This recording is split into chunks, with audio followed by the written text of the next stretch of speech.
कविता section के संदर्भ में आप किस बिंदु को सर्वाधिक महत्व देते हैं?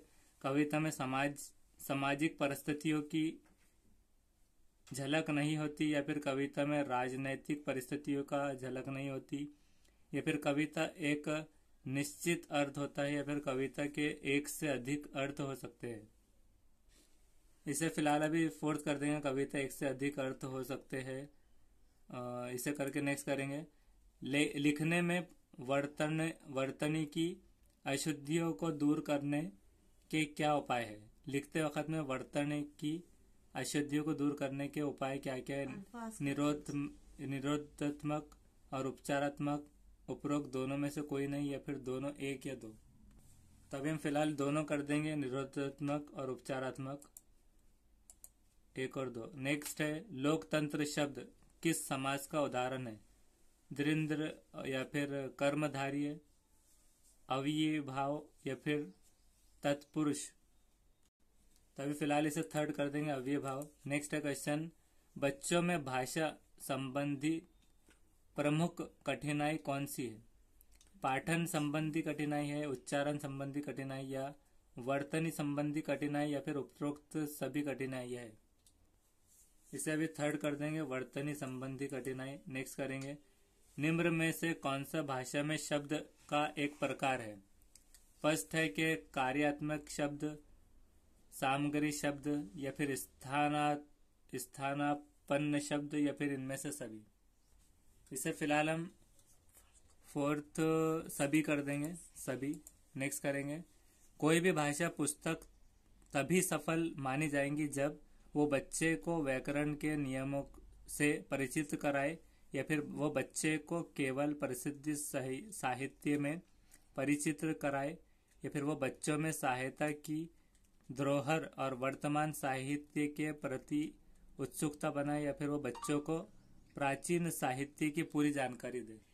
तो इसमें थर्ड कर देंगे हम कि वो बच्चों में साहित्य की धरोहर और वर्तमान साहित्य को के प्रति उत्सुकता बनाए।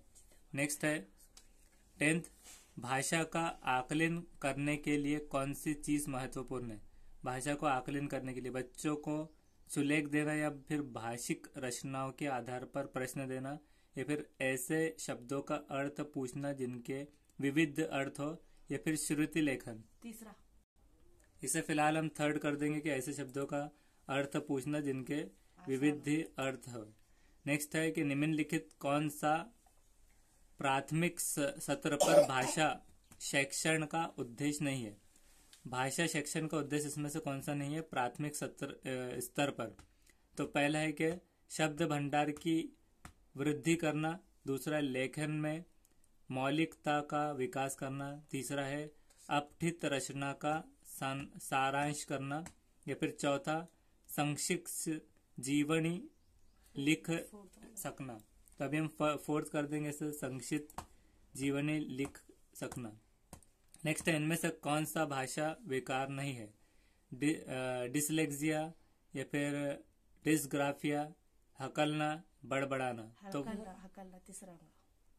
इसे फोर्थ करेंगे, बड़बड़ाना, क्योंकि हकलाना मतलब एक प्रॉब्लम है बच्चे की, डिस्ग्राफिया है, डिसलेक्सिया जिसमें दिखाई नहीं देता, उल्टे अल्फाज दिखते हैं, तो बड़बड़ाना हम इसे कर देंगे। नेक्स्ट है, किस साहित्य विधा को पढ़ाते समय आप सस्वर पठन पर अनिवार्यता बल देंगे?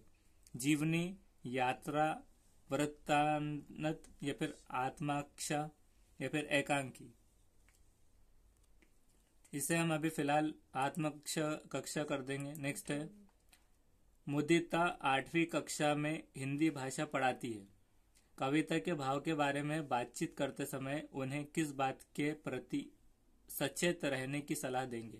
कि कविता में अलंकार रस पर विशेष बल दिया जाए, या फिर कविता का एक निश्चित भाव अर्थ नहीं हो सकता, या फिर कविता को गद्य में परिवर्तित करवाने वाली गतिविधि कविता शिक्षण का अनिवार्य पक्ष है, या फिर कविता के सभी व्याकरण पर विशेष बल दिए जाए? थर्ड वाला सही है। अभी फिलहाल हम इसे फिर थर्ड कर देते हैं, अभी बाद में इसके आंसर देखेंगे। नेक्स्ट है, सत्य बहद मूल्यांकन पद्धति के अंतर्गत भाषा शिक्षण हेतु किसका प्रयोग समीचीन एवं तर्क संगत है? चार्ट, मॉडल, चित्रांकन, उपरोक्त सभी।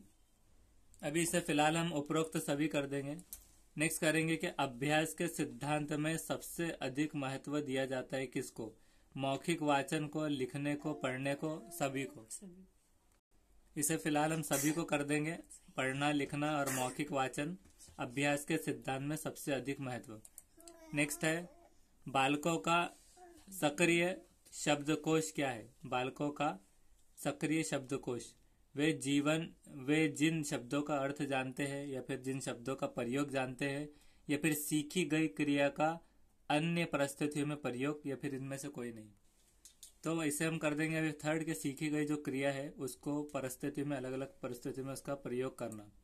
नेक्स्ट है ख, को, खो, तो, थो, ये सब क्षेत्र में किस क्षेत्र में बोले जाते हैं? उत्तर प्रदेश में, बिहार, पश्चिम बंगाल, राजस्थान। खो को खो मतलब खो को खो तथा जो को जो इस क्षेत्र में मतलब खरगोश। तो खो को सिर्फ खो से पढ़ेंगे और जो को जो।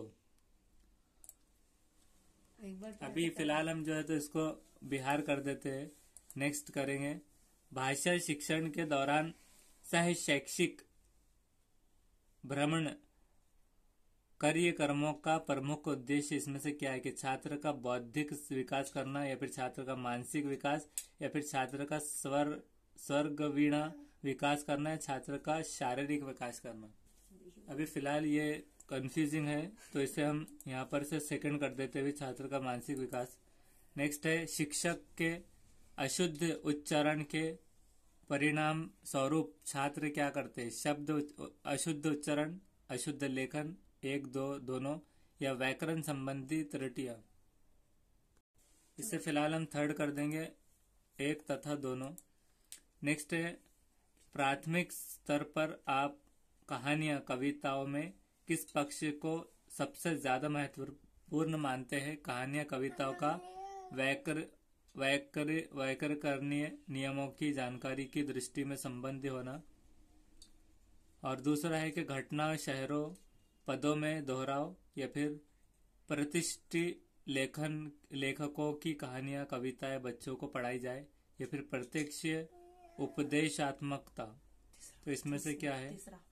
तो फिलहाल हम इसे प्रतिष्ठित लेखकों की कहानियां कविताएं बच्चों को पढ़ाई जाए ये कर देंगे। और एक क्वेश्चन बचा है चौराहे पर खड़ा ट्रैफिक पुलिस का सिपाही हाथों में वाहनों को आने के लिए कहता है, ये भाषा क्या है? मौखिक है, चित्रात्मक है, लिखित या फिर सांकेतिक? क्या वो मतलब मौखिक है? इसे फिलहाल हम मौखिक कर देंगे और सबमिट करेंगे। तो इसे एंड करेंगे अभी फिलहाल। तो यहाँ पर क्वेश्चन 13 जो है तो सिर्फ सही आए और 17 गलत। तो इस हिसाब से स्टडी का अंदाजा लगा सकते हैं हम कि इसमें फेल हो रहे हैं। तो अभी हम देखेंगे कौन कौन से गलत हुए। तो यहाँ पर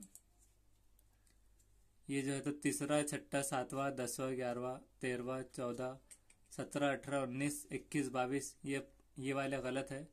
उसके अलावा जो सेकंड है, सेकंड में पहला गलत है और 5वां, और फर्स्ट वाला जो था बिट उसके अंदर तीसरा गलत है, चौथा गलत और 5वां गलत। इस तरह तो इसे हम देखेंगे नेक्स्ट वीडियो में आंसर वाली।